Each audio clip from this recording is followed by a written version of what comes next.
Choosing from different cost function and activation function of a neural network.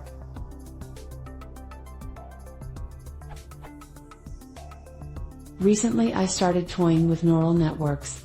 I was trying to implement an AND gate with TensorFlow. I am having trouble understanding when to use different cost and activation functions. This is a basic neural network with only input and output layers, no hidden layers. First I tried to implement it in this way.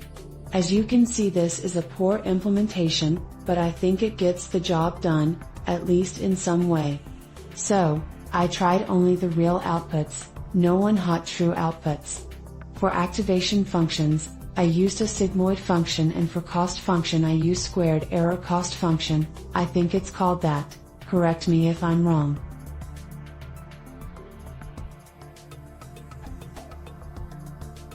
I've tried using ReLU and Softmax as activation functions, with the same cost function, and it doesn't work. I figured out why they don't work. I also tried the sigmoid function with cross-entropy cost function, it also doesn't work.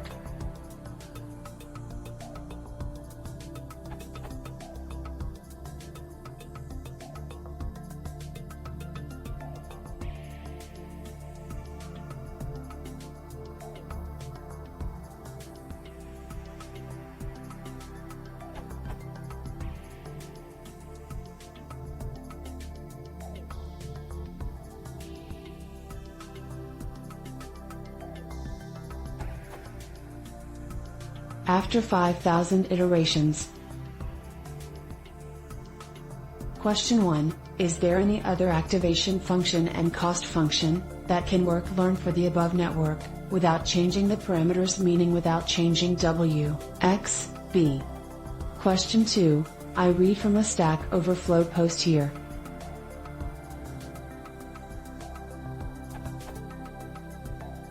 Activation function selection depends on the problem. So there are no cost functions that can be used anywhere. I mean, there is no standard cost function that can be used on any neural network. Right? Please correct me on this. I also implemented the AND gate with a different approach, with the output as one hot true. As you can see, the train _y, 1, 0, means that the 0th index is 1, so the answer is 0. I hope you get it.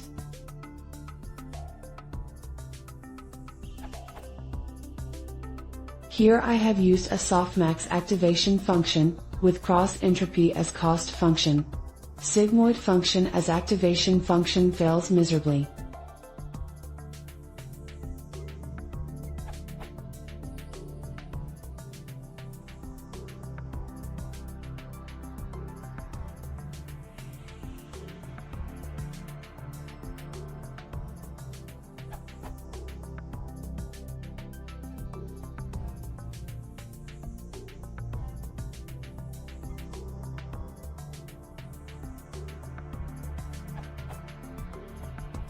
After 5,000 iteration.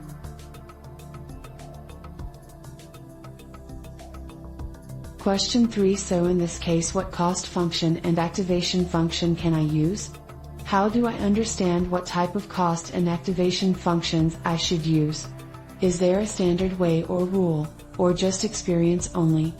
Should I have to try every cost and activation function in a brute force manner?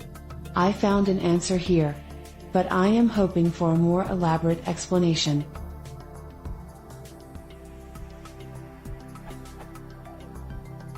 Question 4. I have noticed that it takes many iterations to converge to a near accurate prediction. I think the convergence rate depends on the learning rate. Using too large of will miss the solution, and the cost function, correct me if I'm wrong. So, is there any optimal way, meaning the fastest, or cost function for converging to a correct solution?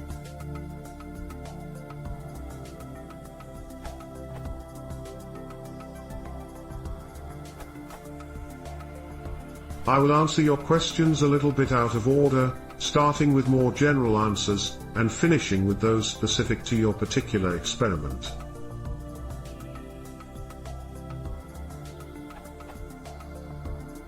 Activation functions. Different activation functions, in fact, do have different properties.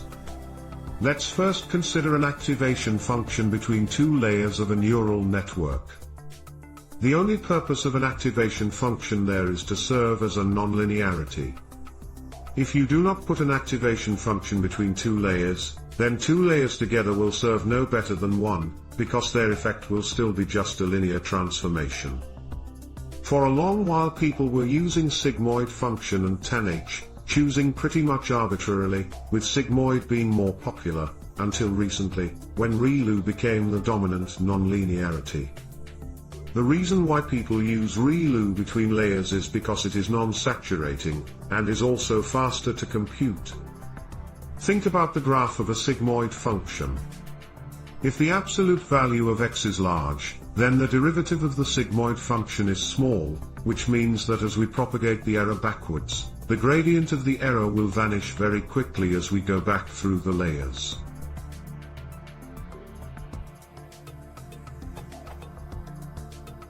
With ReLU the derivative is 1 for all positive inputs, so the gradient for those neurons that fired will not be changed by the activation unit at all and will not slow down the gradient descent.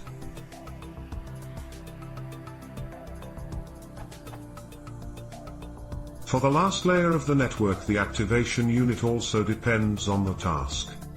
For regression you will want to use the sigmoid or tanh activation, because you want the result to be between 0 and 1.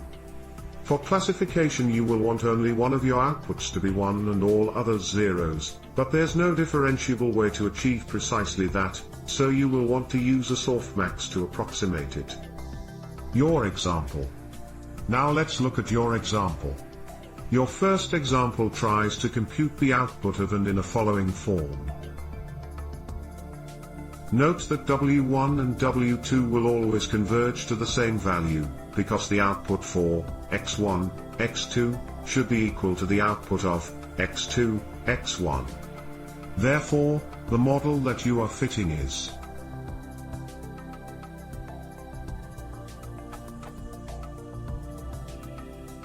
x1 plus x2 can only take one of three values, 0, 1 or 2. And you want to return 0 for the case when x1 plus x2 less than 2, and 1 for the case when x1 plus x2 equals 2. Since the sigmoid function is rather smooth, it will take very large values of w and b to make the output close to the desired, but because of a small learning rate they can't get to those large values fast. Increasing the learning rate in your first example will increase the speed of convergence. Your second example converges better because the softmax function is good at making precisely one output be equal to 1 and all others to 0. Since this is precisely your case, it does converge quickly. Note that sigmoid would also eventually converge to good values, but it will take significantly more iterations, or higher learning rate.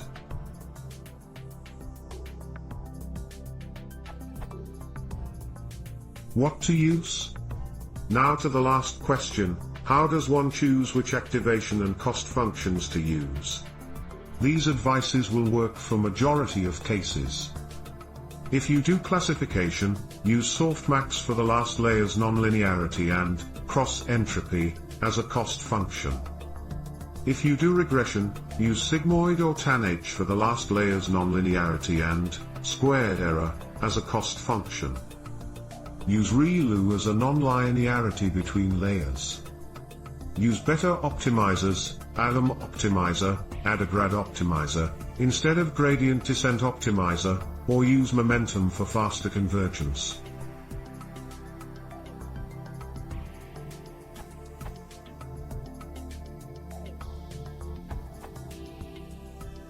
Cost function and activation function play an important role in the learning phase of a neural network.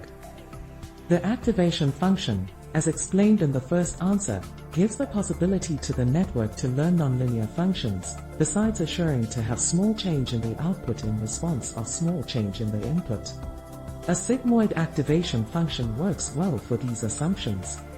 Other activation functions do the same, but may be less computational expensive.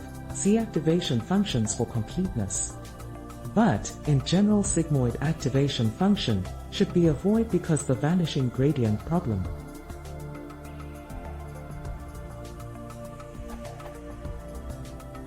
The cost function C plays a crucial role in the speed of learning of the neural network. Gradient-based neural networks learn in an iterative way by minimizing the cost function, so computing the gradient of the cost function and changing the weights in according to it.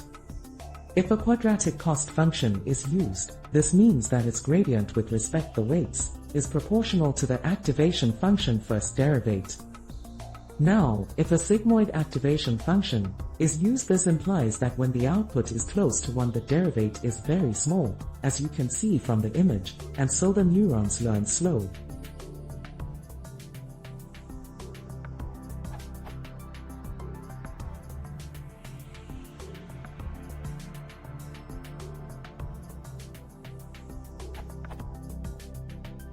The cross-entropy cost function allows avoid this problem. Even if you are using a sigmoid function, using a cross-entropy function as cost function implies that its derivatives with respect to the weights are not more proportional to the first derivative of the activation function, as happened with the quadratic function, but instead they are proportional to the output error. This implies that when the prediction output is far away to the target, your network learns more quickly, and vice versa. Cross-entropy cost function should be used always instead of using a quadratic cost function for classification problem for the above explained.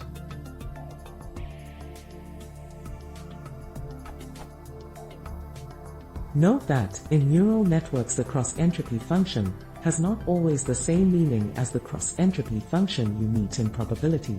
There it is used to compare two probability distribution.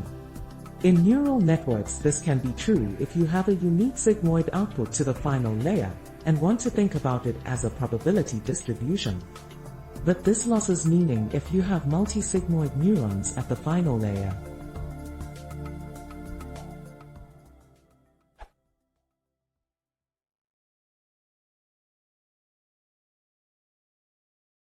If you want to see more, please consider subscribing.